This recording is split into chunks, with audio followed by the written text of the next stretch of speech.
Kingdom Come Delivarence'ın ikinci bölümündeyiz. En son bizim köye saldırdılar, bir şey oldu, anamızı babamızı kestiler falan. Şimdi de kaçıyoruz. Birilerine bizim Sir Radzig'in kılıcı bizde şu an. At bulmaya doğru gideceğiz. At bulmadan önce ben birkaç kişiyle bir dalaşırım gibi hissediyorum. Öyle bir şeyler bir niyetindeyim de. Bakalım neler olacak. İyi seyirler. Hoş abi.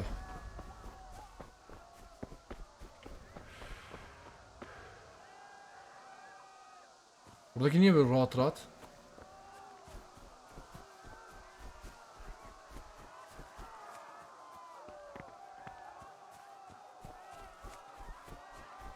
Diğer tarafta insanlar çığlık çığlığa amına koyayım. Don't touch me or I'll kill you. Go to hell, you Tatar beast! Minä jopa märkyt ana rossablas, Delivarence.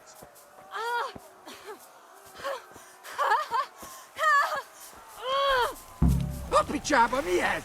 Nyírjátok ki a fagy! Ananı sikeyim, ağzıma sıçtılar. Ağzıma sıçtı.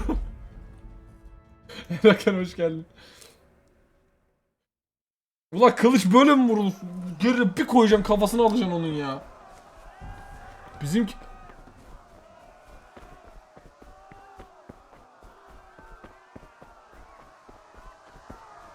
Abi bu neymiş böyle? İki çevirdi, bir sapladı, direkt şey yaptı. Bir tane koyup kaçayım mı enselerine?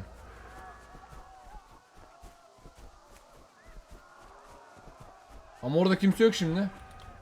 Aa yok, geldiler. Don't touch me or I'll kill you. Ata nasıl biniyorum? Önce onu öğrenmem lazım, bir dakika. Go to hell, you Tatar beast! Jokiskalat, nefesenkä tapkaa. Vos meglaatod? X. Önce vurup sonra mı kaçayım? Önce binip sonra şey yapayım, bir dakika. Ay. Çok fazla şey var, dur. Fogd rendesen a disztót, hogy ne rúgdosson annyira! A Kaç. picsába mi ez? Kaç. Tam nereye gideceğim? Fuck you.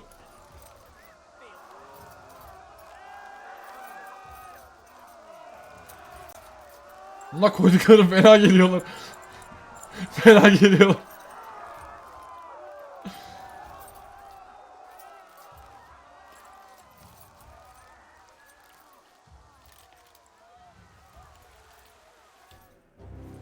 Ya sinema geri dönsem mi diye düşündüm de.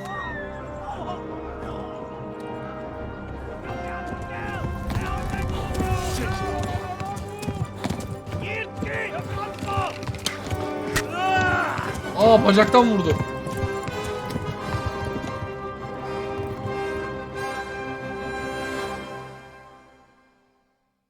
Oyunu hiç oynamadım. Ben oraya geldiğimde bir tanesine saplamıştım, öldürmüşlerdi beni. Ja!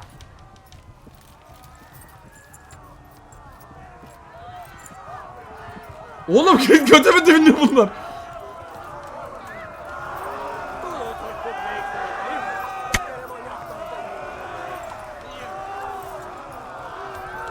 Al amına koydum çocuğu.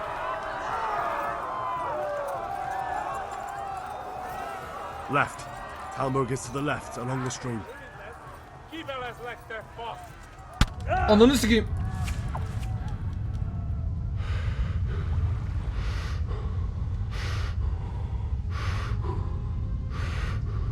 Kaçın lan, kaçın. Senkään. Oğlum öleceğim. Kerran on jakatten homoroit. Flee! To Talmberg!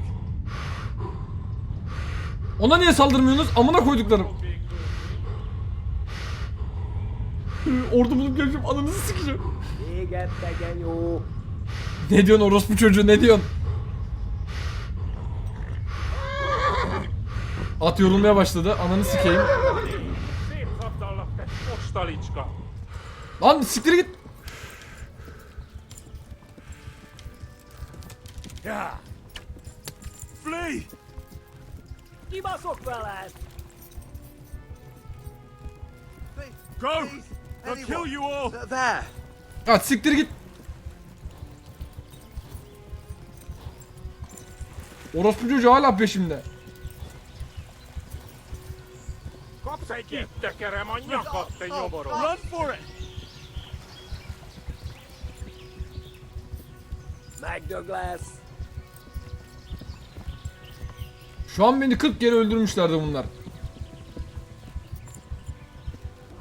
Siit Skalitzli. At yavaşlıyor. Oğlum dayan. Oğlum dayan.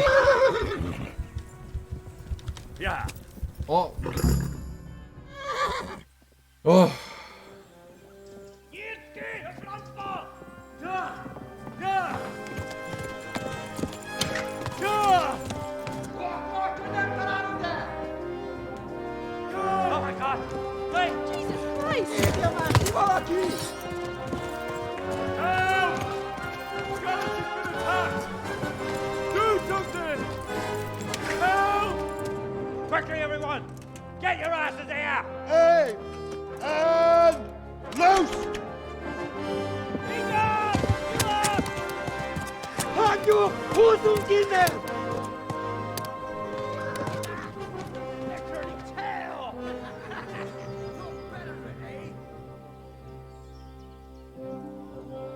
Of.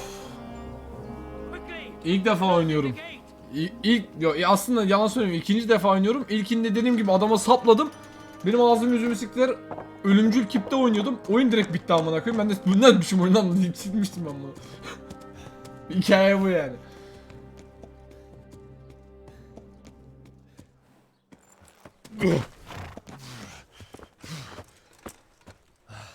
Someone give him a drink.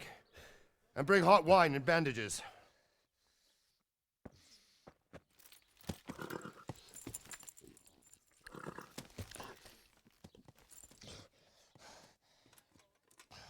Tell me, boy, who are you and where are you from?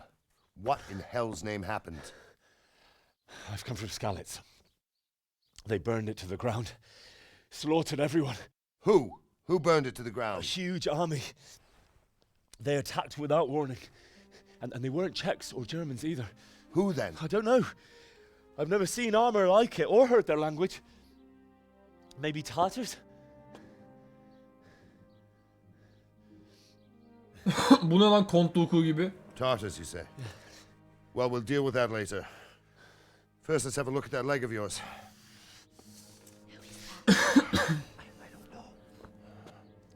Hacı bloklamayı bilmiyordum amına koyayım. Q'dan blok mu olur ya? arrow out.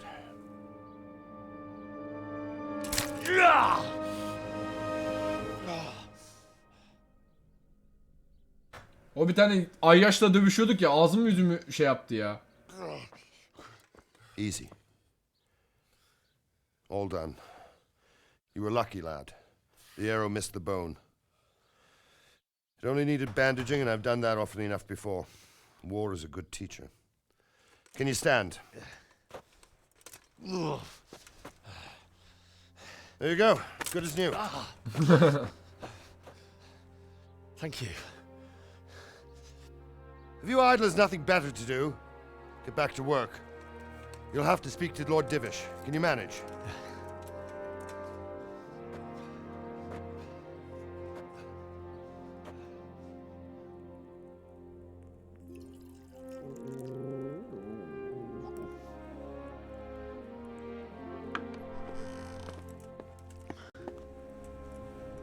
Sir, this is a survivor from... I heard, Robart. Tell me, boy, what exactly happened?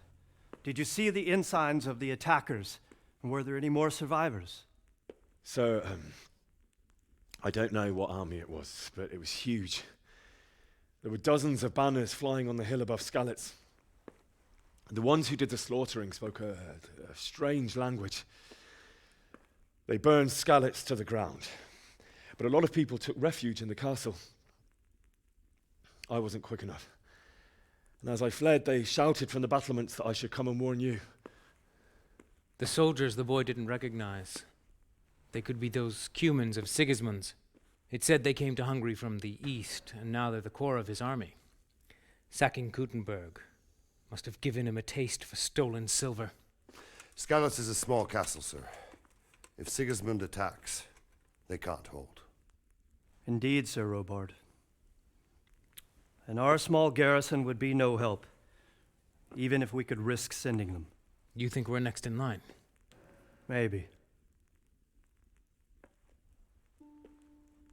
What's your name, boy? I'm Henry, son of the Skalitzli blacksmith. I know him. Did he make it inside the castle? I'm sorry. It's in God's hands now. No one else can help us. Anyway, thank you for risking your neck to warn us. Robard, take care of Henry. Make sure he gets something to eat and some rest. Yes, sir. And get all the people inside the gates. We have to prepare for the worst. Make all the necessary arrangements. As you command, sir. Acı her türlü öleceğiz galiba. Ben anlamadım ki bu oyun. Project Zomboid'in 3 boyutlu hali. Macaristan'da geçen. Bilmem kaçıncı yüzyıldaki hali gibi her şekilde ölüyorsun.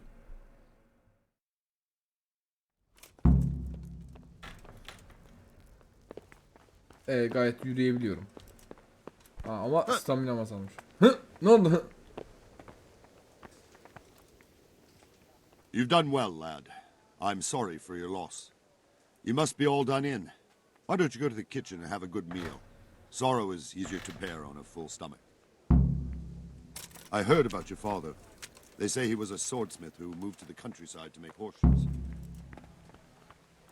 I can't understand why he'd waste his talents, but I'm sure he had his reasons. He had a fine reputation. Namı büyük It's a adam. great loss.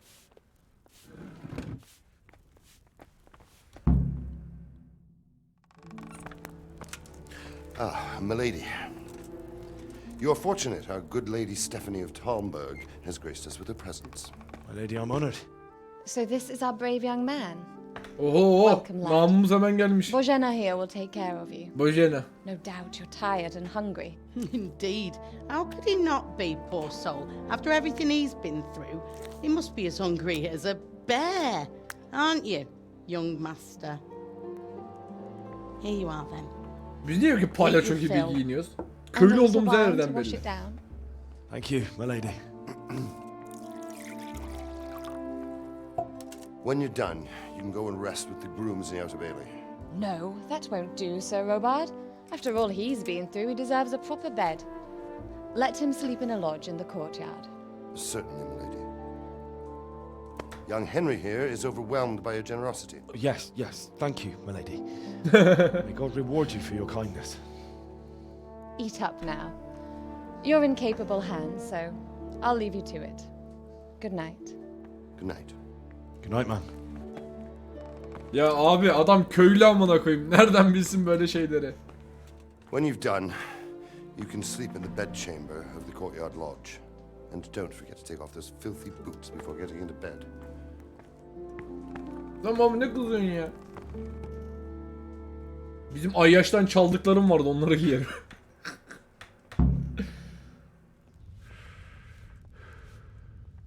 Oy.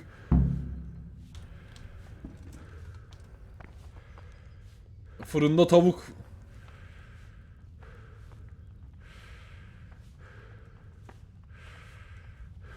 Alacı al al.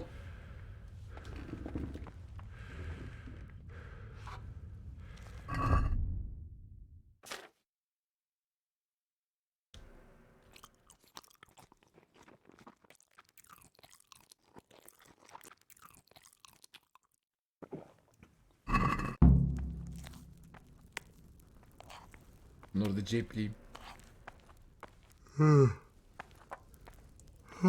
Jesus. I could really do with some sleep.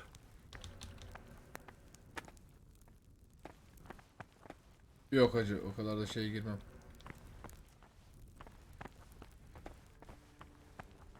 Ne oluyor lan? Anladık, uykumuz var.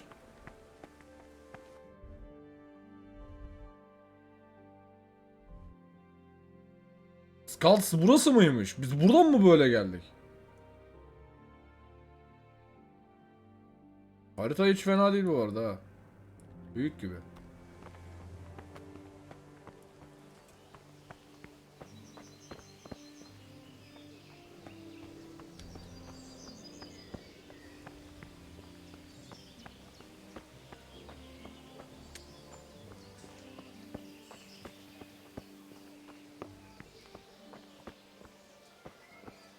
Doğru gibi gidiyorum gibi hissediyorum.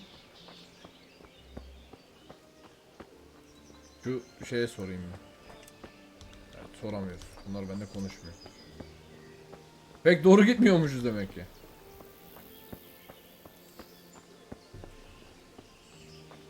Geri mi dönüp buradan gidiş yok mudur? Ön tarafı tekrardan çıkarız gibime geliyor.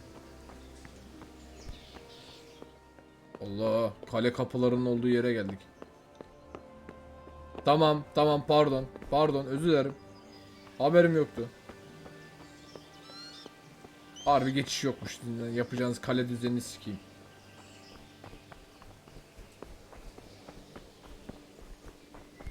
Ben bayağı koşuyorum şu an bacakçı. Gizlice dolaşabilirsin. Ha, biri görürse ama sıkıntı, anladım.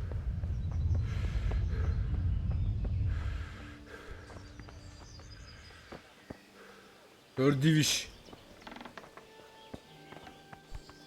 Ah be. Aradan sığışırız diye düşündüm. Olmuyormuş. Yatak ön tarafta dedim.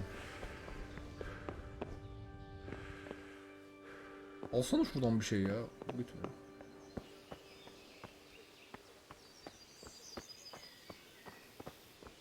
Hacı burası galiba ya. Yok. You're that lad from Skalitzli. What in heaven's name happened there? Anlatayım köylü kardeş. I'm sorry, but it's too hard for me to talk about. I understand. It must have been terrible. Why don't you go and get yourself some rest?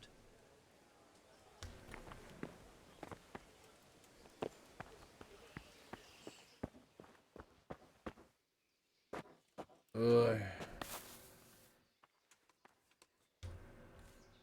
Uyu abi uyu. Buraya da saldırsalar ya. Şimdi ne kadar uyuyacağız? Saat kaç?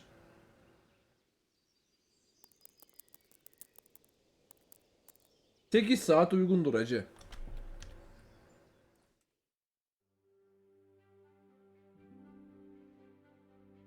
Ne oldu lan? Today the patrols will be doubled. Keep your eyes peeled. If you see anything out of the ordinary, report it immediately. Understood? Yes, sir.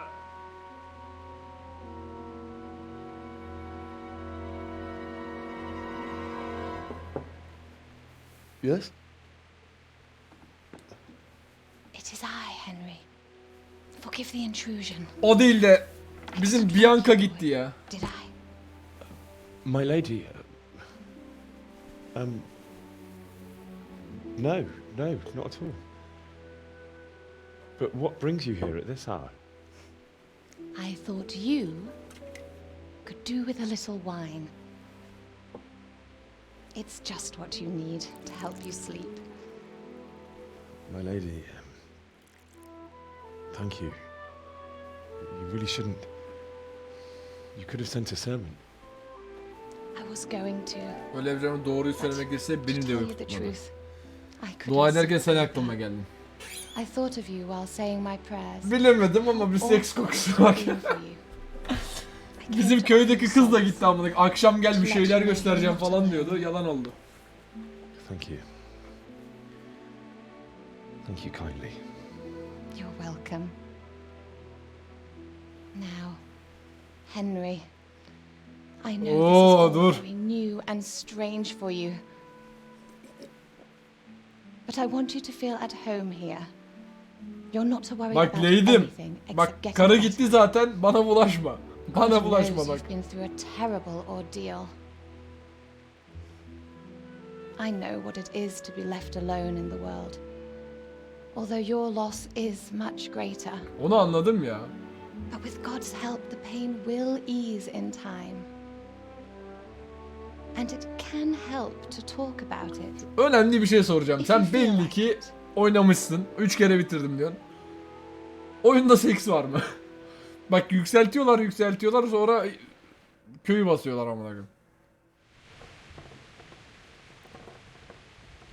Anlat. You might be right, my lady. I'll tell you what happened. It was terrible and unexpected. The day Buglandı amına started koyayım. just like any other. Father sent me into town on some errands.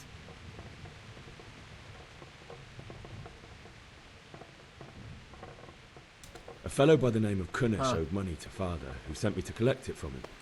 Only Kunish had no intention of paying. It got a bit heated, as often happens when there's money involved, but Kunish still wouldn't cough up the coin. Father was too generous for his own good, letting even a scoundrel like that buy on credit. Oh. Başarılı. When I'd done all the errands, I headed back home. I promised father I'd help him with his work, and I was looking forward to it. He was forging a sword for Sir Radzik. The sword was taking shape when Sir Radzik himself came to have a look at it. He praised father's work and said that with his smithing skills, he could easily make a living in Prague or Vienna. You don't say. Değil mi? But Sigismund's horde was already on the horizon, ready to attack the town. Ordusunun kumandanı. Sigismund's cavalry was composed of Cumans. They're diabolical barbarians from the east, with no regard for the rules of warfare, bloodthirsty cutthroats. The very fact Sigismund has them with him shows what a tyrant he is. Well, I don't know. And then death descended on Skalitz. Başarısız dedi. Father told me to take shelter in the castle while he went to get mother. She was stranded in the town, surrounded by Sigismund's butchers. And then I saw him knocking down one Cuman after another. I never saw him fight like that. But then the leader of Sigismund's raiding party, a knight in full armour, saw father and charged at him. He cut down my father without a thought.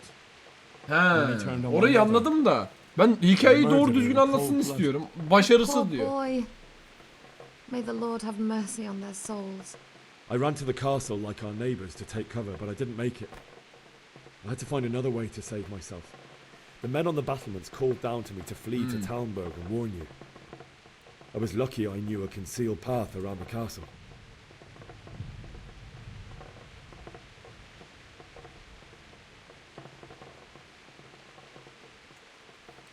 I ran as if my life depended on it, which it did. But my guardian angel watched over me and I made it to the mill below the castle. It's as well you did. The Lord be praised. İtibar kazanıldı. Then I heard a scream. It was Teresa, the mill wench. She'd been caught by a gang of Cuman savages who planned to violate her. I had Sir Radzig's sword, and even though there were several of them and they were better armed, I had to try and save her. I wanted there to be at least one person I'd helped. And I succeeded, even though it almost cost me my life. After that, I stole a horse from them and rode off. Like a valiant knight. Tabii canım. I'll never forget the horror. İlk seferde gidip bir koydum ağzıma sıçtılar beni. Kılıç manyağı yaptılar beni orada. It's terrible. How could something like that happen? God alone knows why he lets such things happen. You poor boy. I understand your grief, but God is not to blame for the ills of this world. That is the work of Satan and those who do his bidding. Those who are corrupted by greed, envy, and pride. You must not lose faith. Sen şimdi cinsellik bir tarafta var dedin ama var mı harbiden? Muhtemelen dedin çünkü orada. O yüzden merak ettim. Although in comparison to the horrors you went through. I was young when I married my husband. It was my father's wish. Dul bu. Divish was a lot older than I, but a woman must bear her lot. Shortly after our marriage, before I even got a look at Talmberg, the castle was stormed and my husband was imprisoned. Really? My husband had some quarrel with Sir Havel Medek of Valdek, who decided to resolve it by force. He stormed the castle, burned down the village of Pribyslavitz, and killed many of our men, even the old chamberlain. He imprisoned my husband in the castle and put his own garrison there. That's awful. I was barely 18 years old, and all of a sudden, I was left alone with Sir Robert. We didn't know what to do. We went to Prague to appeal to the king and sought help from Divish's friends, but all to no avail. We tried for years, but it seemed I was destined to be left alone and my husband to rot in jail in his own castle. Years, you say? 7 years. 7 yıl. That's how long it took before Havel was condemned as an enemy of the crown. And even then, he refused to surrender the castle and release my husband. In the end, I raised the money to pay a ransom, and only then, by the grace of Lord Jesus, did I finally lay eyes on my husband once more. 7 years. And was Havel punished for it? Never. And after 7 years, my husband returned to me an infirm old man. Whoa. Sir Divish seems like a good, strong man. Certainly, only he has many concerns. He had to rebuild Talmberg. After he was released, the king appointed him Burgrave of Prague Castle, and he was very busy. He had no time for me at all. But at least we were in the city, and there was something going on. And now, we're here. My lady, you're still young and beautiful. Your best years are still ahead of you. Would that that were true, lad. Delikanlı mı? Delikanlı. But what am I doing bothering you Yeah, I with know. this? You have troubles enough of your own. I'll go and let you sleep. Ondan yemedik ama ya. Bir yedik. I enjoyed our little talk, Henry. Good night, and God bless. Good night, my lady.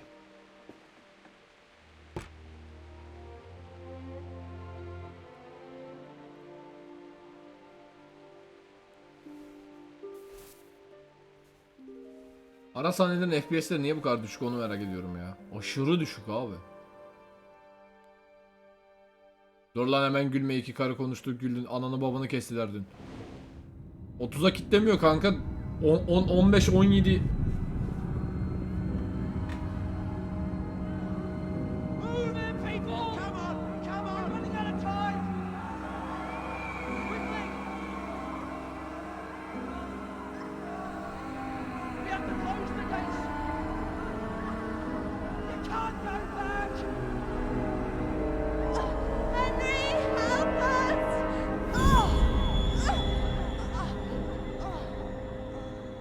Help us, son. Don't be a coward.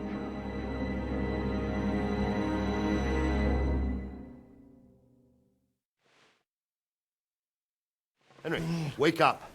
You don't want to miss this. What is it? What's happening? Come to the battlements. One of our patrols reported a company heading here from Skalitz.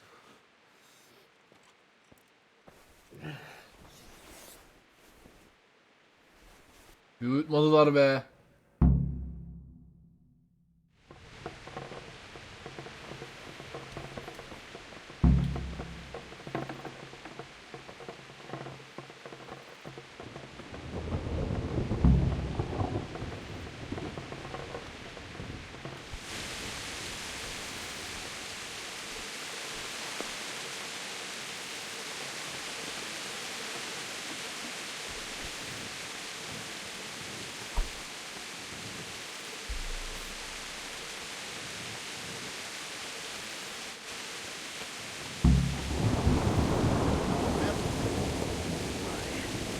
I didn't think of that. Not that I'm... Jesus Christ be praised. You know what's happening? Sigismund, who else? That bastard conquered Skalitz, and now he's come to take Talmberg. Good luck to you.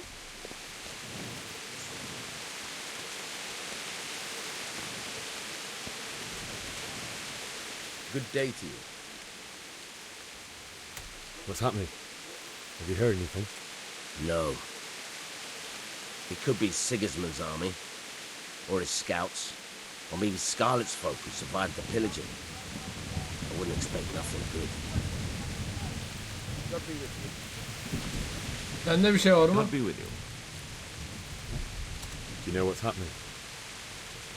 Don't ask me, I don't know shit. Just a minute ago, I was sleeping after a day's watch at the gate. Tamam abi, ne kızıyorsun, ben mi uyandırdım amına koyayım? Diğerine sorayım. Solomon. Jesus Christ be praised. Do you know what's happening? No. No. What about you? Me? How could I? I saw you with Soroba. Didn't he tell you anything? No, nothing.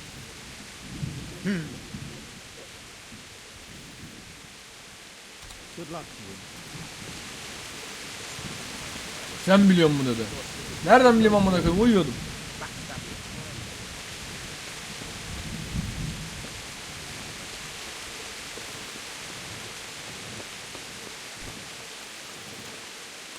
Muhafız. God be with you. You know what's happening? Fucking Sigismund. You sure? I overheard a scout Divish sent to see how things look in Skalitzli. It's Sigismund's soldiers for sure. Fucking Sigismund. May the Lord watch over you. What's going on? I don't know. It doesn't make sense. Why would Sigismund advance on Talmberg in the night?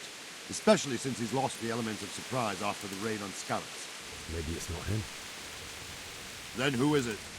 The scouts Divish sent to Skalitz to spy on Sigismund said he'd set up camp and was getting ready to storm the castle. And so Radzig is an experienced soldier. He'd surely hold the castle for quite some time. It doesn't make sense. What else did the spies see? Not much of anything. Before they could get close enough, this huge storm started. And you were right. Sigismund has a hell of a lot of soldiers, including all manner of mercenaries. An army like that costs a fortune. Well, anyway, we'll find out when they get here, won't we? Aye, we will. Good luck to you.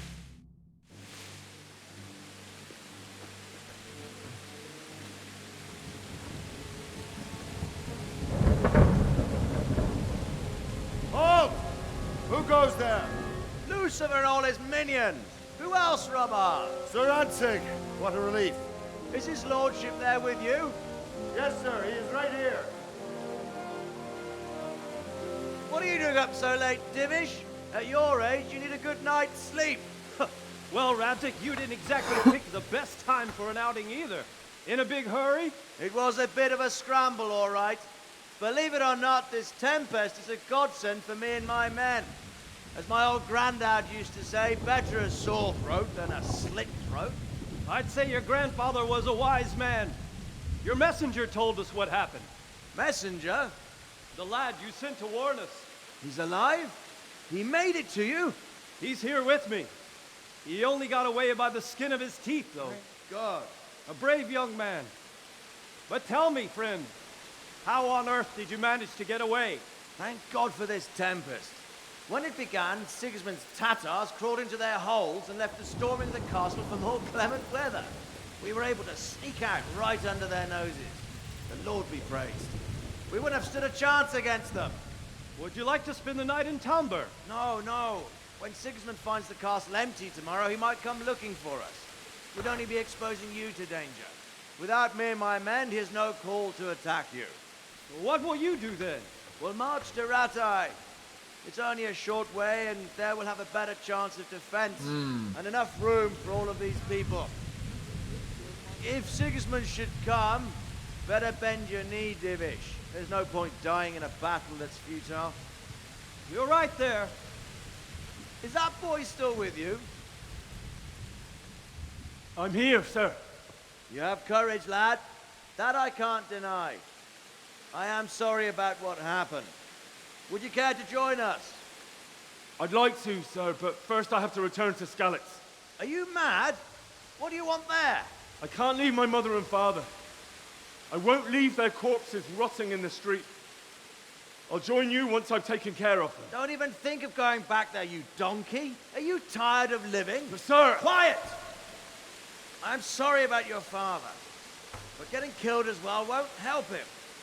Divish, make sure that lad doesn't budge from Talmberg until things quieten down. Not to worry, friend.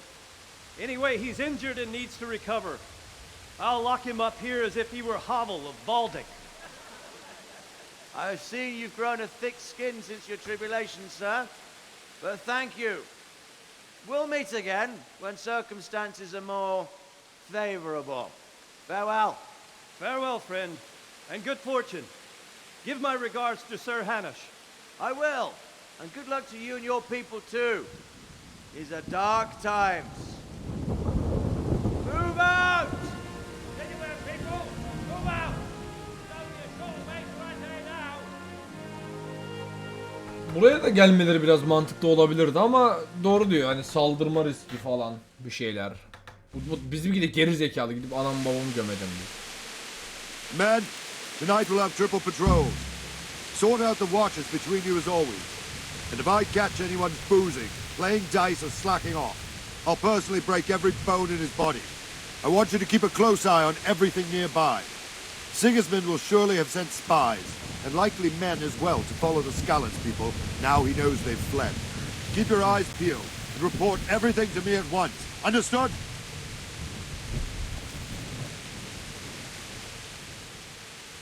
What is it you need? I could use an extra pair of eyes, and yours are keen. Will you keep watch of the battlements with my men?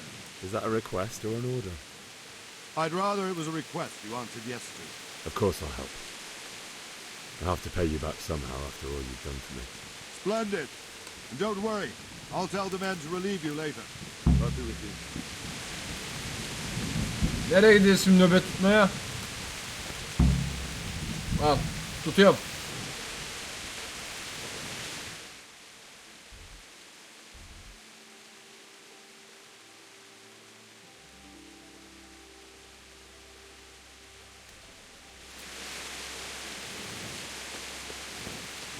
Harbi böyle gezineceğiz mi şimdi? Sabaha kadar. Ben de ne soruyorsam dön göçün yatıyor ama. Good day to you. What do you need? What do you think about the Skalitz folk? It's a hell of a thing. First, everyone is shitting themselves that Sigismund is coming, and then it turns out like this. Praise the Lord they got out of the siege. Skalitz Castle is well fortified, all right, but I hear Sigismund's army is huge, and facing him is suicide. Sir Radzig did the right thing. I'm sorry you didn't all manage to get away. So am I. Thank God, you see. Thank you. I reckon that Sir... Wandering around like a stray sheep. Must be your first watch, eh? I don't think anything much will be happening today. You can just lean against the wall and wait till morning. I'll show you what's what. I will. Thank you. Hedef tamamlandı. Sabaha kadar bekle. Ananı sikeyim. Ya adamla muhabbet ediyorum ben. Niye bozdun ki beni? Evet, şu... Bari şöyle şeyde durayım ya.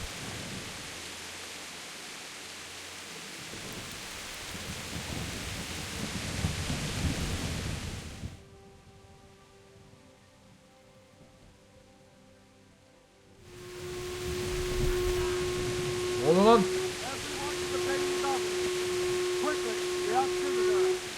Ne oldu abi? Jesus Christ be praised.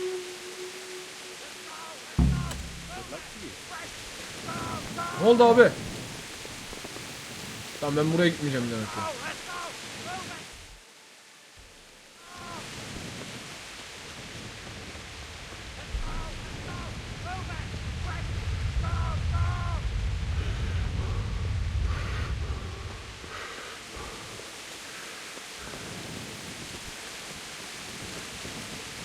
Let's go! Let's go!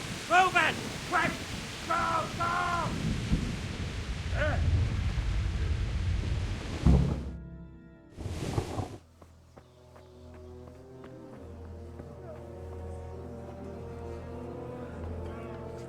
Oğlum var bir avuç asker var lan. Ananı sikeyim gene geldi orospu çocukları.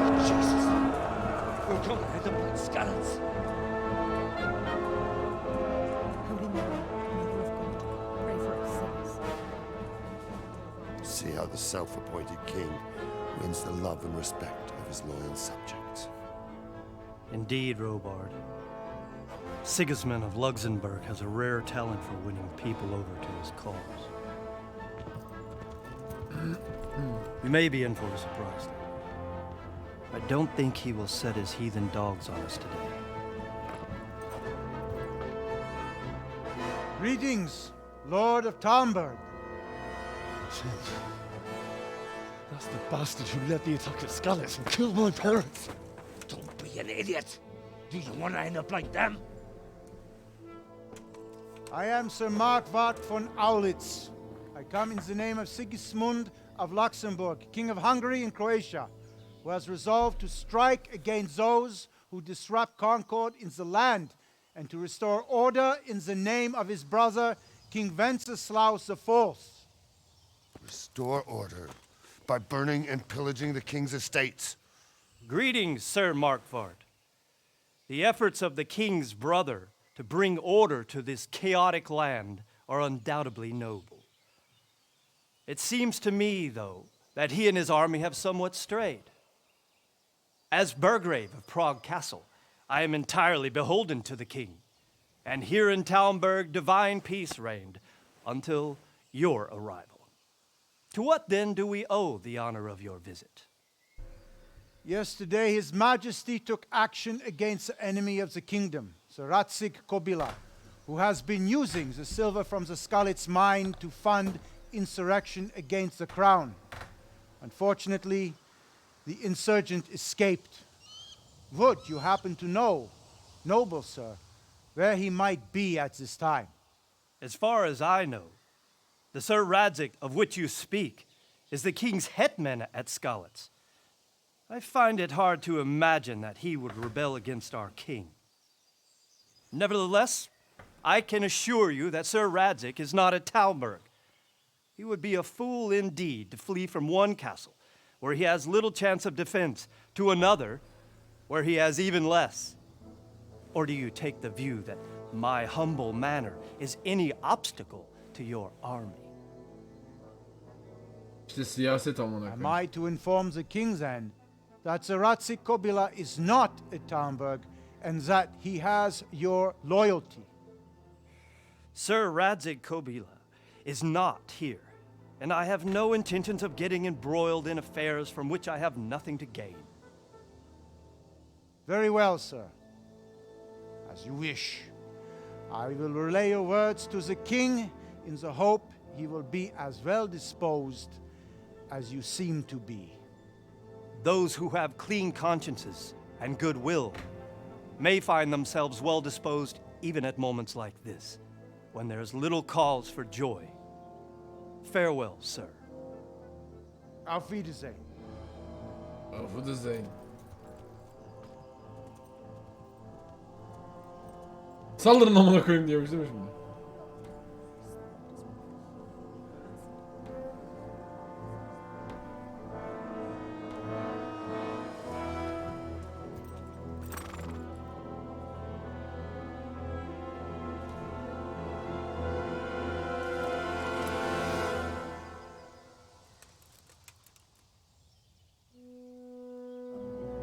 Gidiyorlar.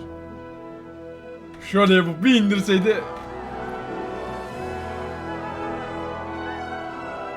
My lord, you have my utmost admiration. Get on with you, Robard.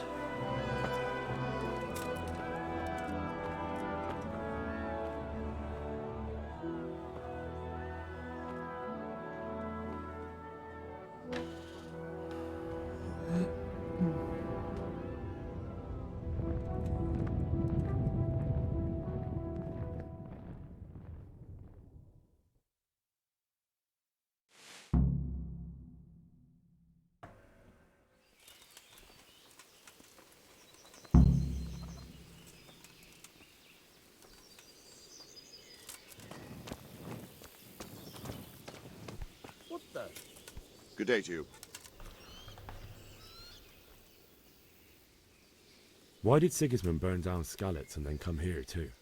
That's war for you, lad. Certain lords have resolved to take things into their own hands and eliminate anyone who doesn't share their view. Unfortunately, Sir Radzig is one of those. And what's more, he was sitting on a pile of silver that could help King Wenceslas's Bayağı army. yavaş oyun yalnız. What happened in Kuttenberg? Gutenberg. Well, I'm just a simple soldier, but the good Lord gave me ears, and I've heard some things from Sir Divish and from those who fled from Sigismund's pillaging. Were there many? Indeed. But it was the Kuttenberg mercenaries who came to see me, because I knew them from before. I see. Listen, lad. These are all games of the high aristocracy. In I know. Prague, a cabal of nobles rebelled against King Wenceslas, wealthy aristocrats who took against our king for reasons of their own. There's no doubt Sigismund had his fingers in the whole affair. Him and Wenceslas's cousin, Jobst. And that cabal helped him abduct the king. So then why did Sigismund attack Kuttenberg? Why do you think?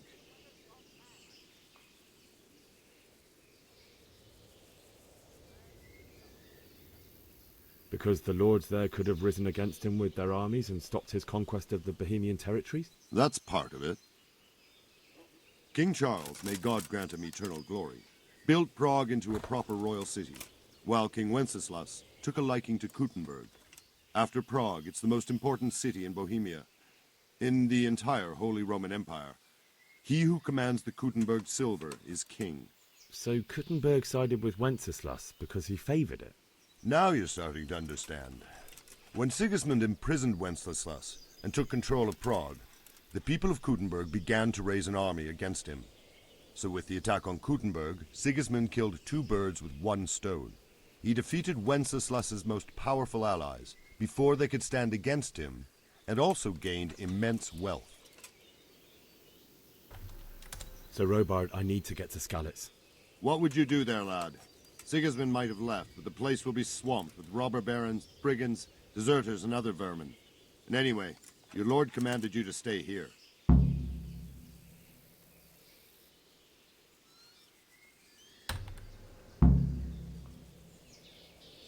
So Robard, my parents died there.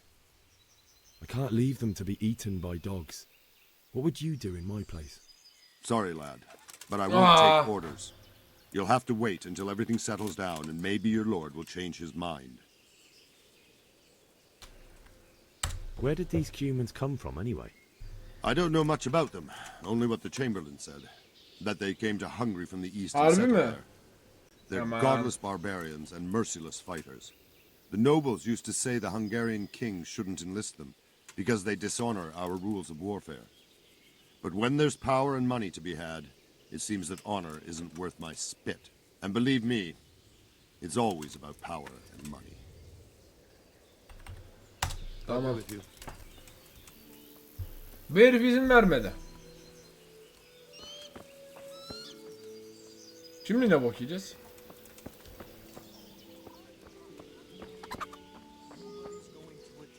Never mind foreign soldiers. Did you see them horrible Sigismund's foreign moved on soldiers? and we've got Them nothing with the to strange worry clothes and about. iron marks on their faces. And we can always come. Aye, I saw them.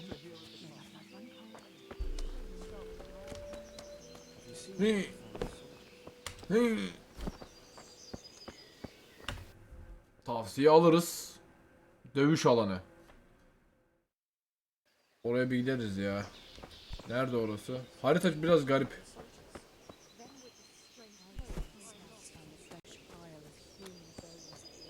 Normal kapıdan çık. Şaka yapıyorsun.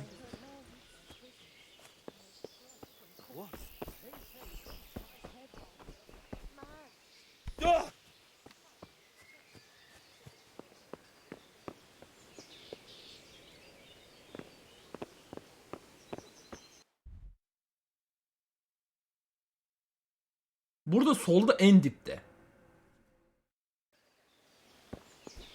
Ya biraz kılıçla bir dövüşeyim, bir kendimi savunabilecek kadar şey olayım da. Ha dur. Uğraşamam onunla.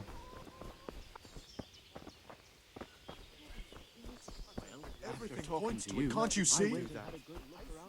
Bunlar çok konuşuyor. Abla yemek yiyor.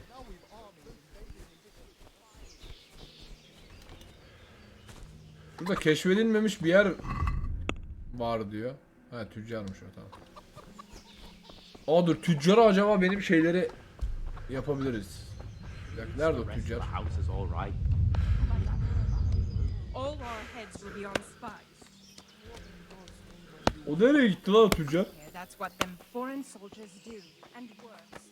They do nothing of the sort. Did you hear that nonsense? Vilma heard the guards on watch talking about it. Nobody's going to attack. God be with you. Can you tell me who I can buy something from or sell to? You want Votova, the fellow that fixes the weir at the Tamburg fish pond. He should be around the granary somewhere. What do you think about Sigismund withdrawing? It was a stroke of good luck. I know everyone says how clever Sir Divish is and all that, but it was a dangerous situation. That Sigismund is awful, unpredictable. He abducts the king, raids towns, brings foreign mercenaries into the heart of our country.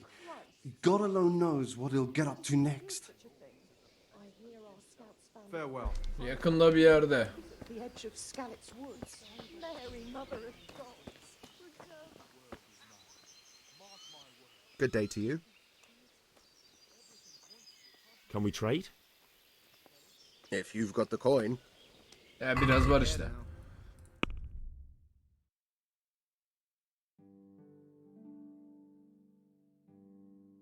Bunları ben giyiyorum. Tamam.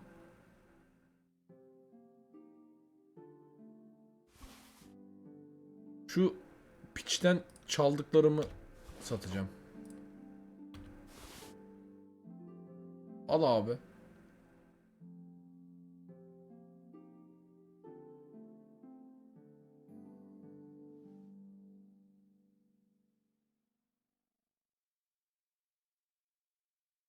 Başka ne satılır? Avcı oku. Bir tane avcı oku var. Sat abi, yayım yok ki amına koyayım.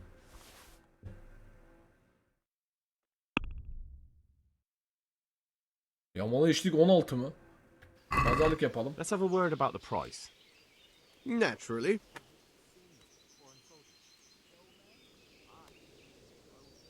Şimdi ben daha fazla isteyeceğim, o şey yapacak. 21 değil de hacı. 22 buçuğa ne dersin? Agree? I'd almost shake on that. Almost. 22 dedi. Tekrar şey yapsam. Eraken ne diyorsun? Sence 22 buçuğa tekrar teklif verirsem ne olur? Düşer mi adam? Yap. Al amına. My last offer. That's better. Drop it a bit more and we'll call it a deal. Yok, yapmıyor. Yapmadı. Tamam 22 olsun abi, tamam. Very well, I agree. Al, kabul etmedi piç. Şimdi cimri piç ya, aynen. Bakayım ne satıyorsun? Can we trade? If you've got the coin. Var tabi lan, senden aldım az önce. Şu avcı oku ya, gerek yok. Acı kaçaklı içki var bunda, alın bunu buradan amına koyayım.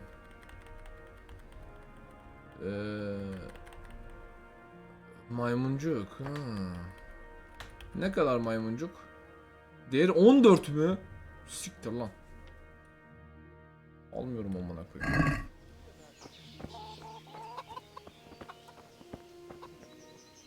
Good health to you. I need to get out of here.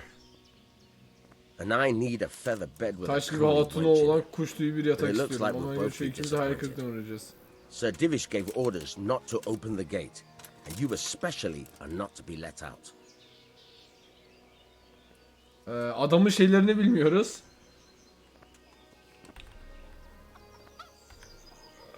Yo, yemez.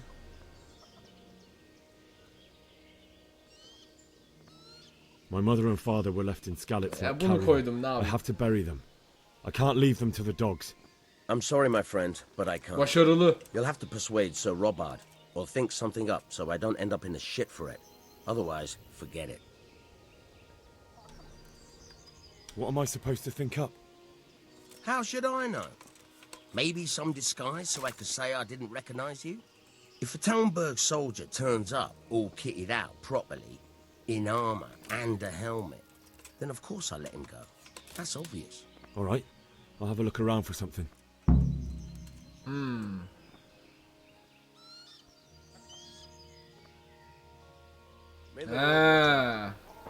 Dur bakayım, dur, işler değişti. Koştuk oğlum. yeni görevin şeyini versene bana ya. Allah'ım ya Rabbim, kafayı yersin. Nasıl eğiliyor sonra böyle. Okey.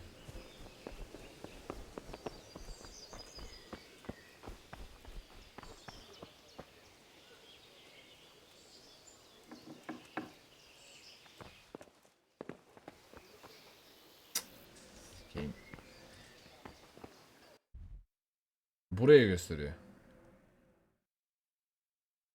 Timer zırhını geçidin üstündeki muhafız binasından alın.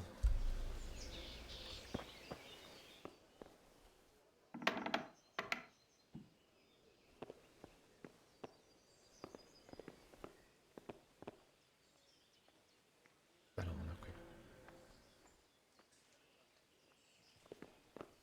Kalkan işime yarar.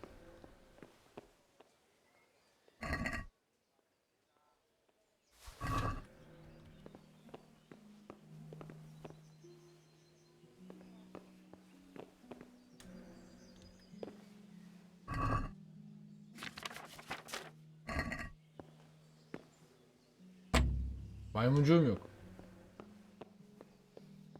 İbne çok pahalıya satıyordu. Biri var mı lan burada?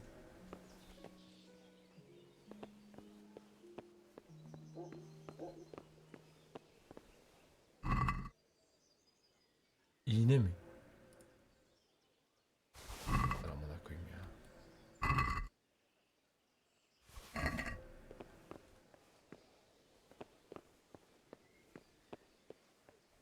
İyice hacı, burada bir şey yok ki amına koyayım.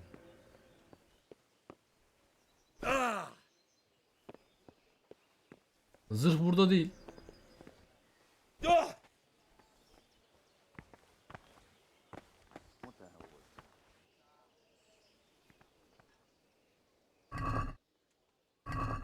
Sandığı açamadım ki, şeyim yok.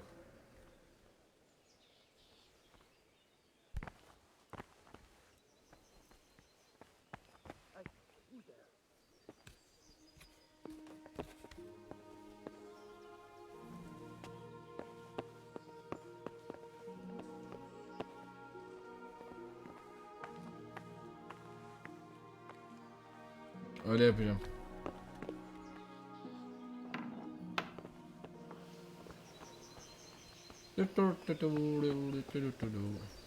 Merhaba abi, ne haber?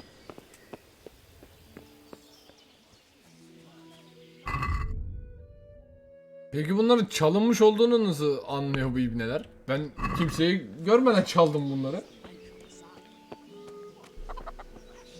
Lockpick kırılıyor mu? Benim için önemli olan bilgi bu. Can we trade? If you've got the coin. May the Lord watch over you.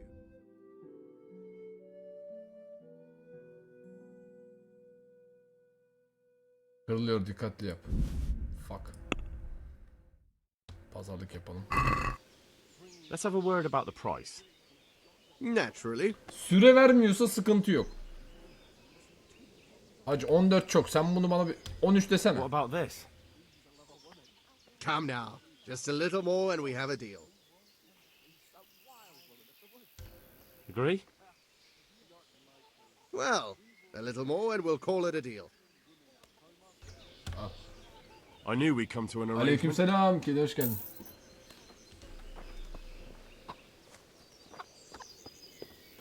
İtibar kazanıldı.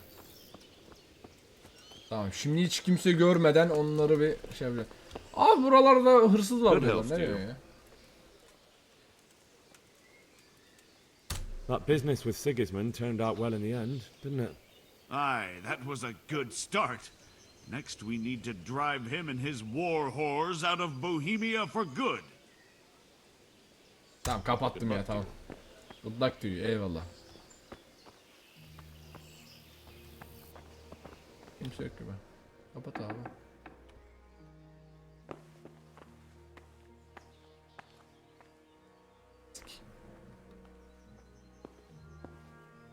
Bu ne oğlum? Jesus, stop that. What in God's name are you doing?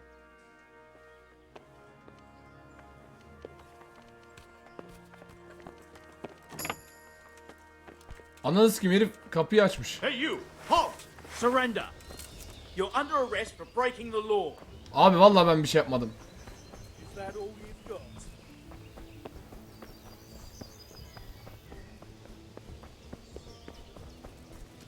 Peki ortadan kaybolursam ne olur?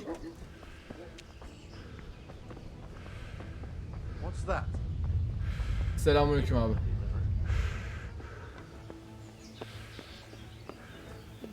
Ananı... Abi tamam. Tamam bir şey yapmadım. Stop! You can't hide from me. You were seen picking a lock. Well, you won't forget this in a hurry, because it'll take a nice pile of coin to fix it. Ananı sikeyim.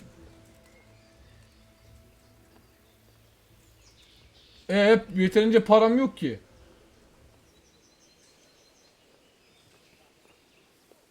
Kaç de sonra kaç. Nasıl kaçayım amına koyayım? Abi selamünaleyküm. Amına koyayım kapatmıyor ki bu. Is that all you've got? Allah! Atlayamadım. Ha siktir atlanmıyormuş oradan.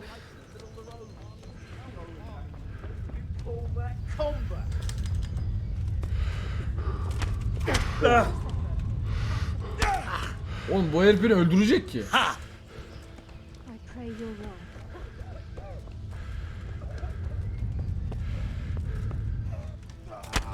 Oh. Öldüm ki amına. What's the matter?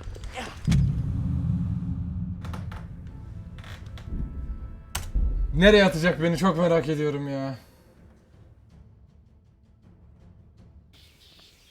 Ananın amı. Ya.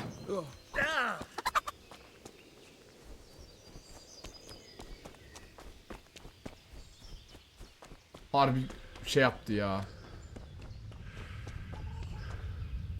God be with you. Aynen paşam sen hadi işimiz Can we gücümüz var. If you've Çok got çok the şey coin. attı ya. God be with you. Bir dakika sat abi. Sepete ekle. Bunu giyiyoruz olmaz. Sat. Sat. Sat. Tamam. Pazarlık. Can we do something about the price? Ya. Malzemeleri istiyorum oğlum. Derdim o. Hacı gel 23 anlaşalım. What do you say to this? We're getting there. Just drop the price a bit more. Yak abi 23. All right. And now? That's better. Drop it a bit more and we'll call it a deal. Al. I knew we'd come to an arrangement. Güzel. Şimdi. Can we trade? If you've got the coin. Take care now. Mantığı anladım ama. Let's have a word about the price. Sure, why not? Satisfied? Well, a little more and we'll call it a deal. Abi 14 What çok about bak. this? 50 kuruş düşüyorsun. Sen Well de bir şey yap, biz şey a little yapalım more yani. and we'll shake on it. Olur, olur. Very well, I agree. Sen biraz çıkacağım, ben biraz düşeceğim. Bunun olayı budur yani. God be with you. I need to... My mother... What am I supposed to think? How All right. Good luck to you. Hacı ne yapacağım biliyor musun? Oraya gireceğim. Ondan sonra alt tarafına ineceğim ama. Orası şeyli, gizli orası.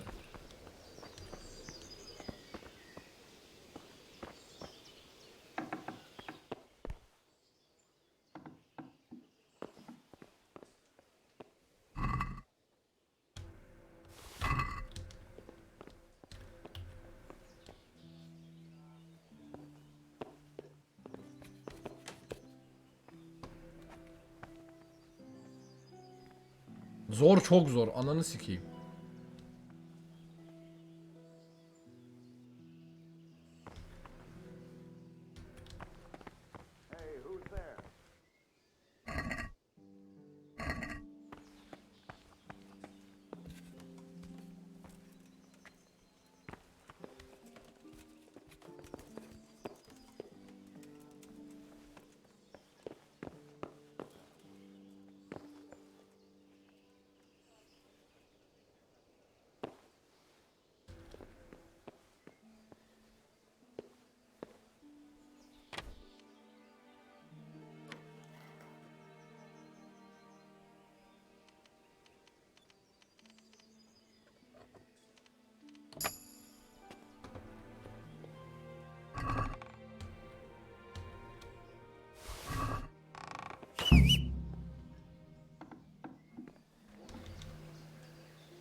Hallettik hacı. Öyle yapacağım. Merhaba abi, ne haber?